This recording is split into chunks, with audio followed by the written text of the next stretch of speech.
Hello everyone and welcome to Todo and Poco. Our restaurant has been open almost for 20 years in Elk Grove. And since we opened, we had this theme about Dia de los Muertos. We are a unique restaurant because I believe that we have the more diverse menu in the community. We have Mexican and Italian food originally. However, we do foods from different parts of South America and also Central America and a little bit of Spanish and Portuguese. You might say why this restaurant has so many things in one. Our name is called Todo and Poco, and in English means a little bit of everything. Our focus in the restaurant has always been about art, food, and music. We love art, as you can tell by the look if you have paid us a visit before, but if not, we invite you to come and explore a little bit of this corner of culture and art in Elk Grove. Dia de los Muertos, why? So many customers ask us, why do you have so many skeletons all around? Well, when we opened 20 years ago, Dia de los Muertos holiday was not as popular as it is today. Now the Dia de los Muertos, you see it everywhere. Dia de los Muertos art now is considered to be iconic to Mexico. You see it in wine bottles, you see it in salsas, you see it in wild vistas production, which is amazing, you know. They tells you the story about Dia de los Muertos is. But I want to tell you a little bit what Dia de los Muertos is significant for us and the Mexican culture. There's so many art forms in here about Dia de los Muertos, but I want to focus on this wall. This is like my favorite wall. Dia de los Muertos started with indigenous people have celebration about Dia de los Muertos. It's been evolving, it's accepted already by the church for so many years. But what it is about the Dia de los Muertos is it shows daily activities of common people, everyday life activities, cartoonish, as you can see in all these paintings that we have back here.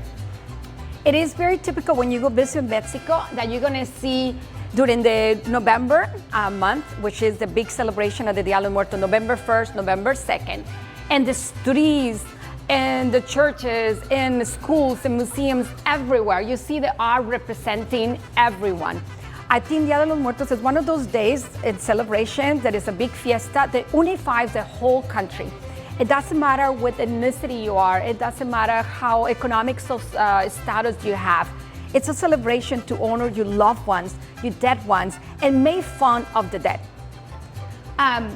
Here we have the Todo un Poco Dia de los Muertos. We call it the Todo Muerto mural. It's us, just representation on the dead. We have different daily activities like me serving as a skeleton, one of our bartenders working in here. We even have our farmer, Cliff, from Stone Lake Farm picking up tomatoes. So Dia de los Muertos is so much fun. And you cannot talk about Dia de los Muertos without talking about the food. And that's one of the most important things that you have. You have tamales, you have bread, you have mole, you have bacalao. You have so many representations of the food that is important for this celebration. When you talk about Dia de los Muertos, you cannot talk about the celebration without the art. And we know that art is in every culture. Art can be to make a political statement. Art can be for talking about a social issue. And art can be also controversial. I love coming to Todo and Poco every day to work and be surrounded with all this beautiful art. But two of my favorite pieces are right behind me. The top one is based on our wedding picture. Manny and I got married, and I wanted not a traditional portrait, and I wanted a portrait that represent one of my favorite holidays, the Dia de los Muertos. The second painting is actually something fun. If you can see, that is kind of like the elements of the altar of Dia de los Muertos. I have my coffee and I have my tequila in my bottle, which that one's supposed to be wine. It's just more fun, we put it at tequila. And then I actually make a skeleton of, design it, the skeleton of myself inside the harp, because that's what I wish for it. So when you're talking about Dia de los Muertos art, it's very detail-oriented. There's a lot of message that go behind the pieces of painting. It's not just painting the skeleton. So what I want to recommend, and the next time you come to visit, or when you go and visit another facility, another restaurant, or another institution, or you have seen any piece of Dia de los Muertos art anywhere, just be sure to pay a little bit of attention and try to read the message that is behind that painting. One thing that we have in the culture of Mexico is that the psychology of our culture when we celebrate the Dia de los Muertos is not as a negativity thing. It's not to be scared. It's a celebration. Different artists create different kind of art forms. Papel maché from the region of Jalisco and Tlaquepaque is one of the biggest art forms that you see during these celebrations. Sugar skulls. It's something that explores the creativity for everyone. You start with just a simple mold and sugar, and then you decorate according to what you want to do, expressing yourself. A lot of ornaments, the art of making tamales, the art of different sculptures, art is everywhere. Every year, I like to build an altar for the restaurant. And if I don't do it for the restaurant, I'm always have an altar in home. Dia de los Muertos is coming up very soon in a couple months, November 1st and November 2nd. The beauty about that is that we can start collecting stuff for representing the people that we love and we like, and our loved ones that have passed away. I spent a couple months before the holiday collecting things that for the person that I'm going to be creating the altar. This year I'm going to be doing my father that passed away when I was very young. And I collect things that were specific for him. He was an art collector or archaeological pieces. That's why I have these pieces. He was a gardener. So I collect some pieces when I'm going to put in his altar. He loved Mexico. And he was actually from Germany. He loved his wine. So I collect a little bottles of wine for his altar. I have buckets of things that I collect for his altar. You need beautiful paper color that represent the culture. You can never have an altar without tequila. You know, besides if you love one, love the tequila, you still have to have it because that's Mexico all about. This celebration has turned Mexico into an international image.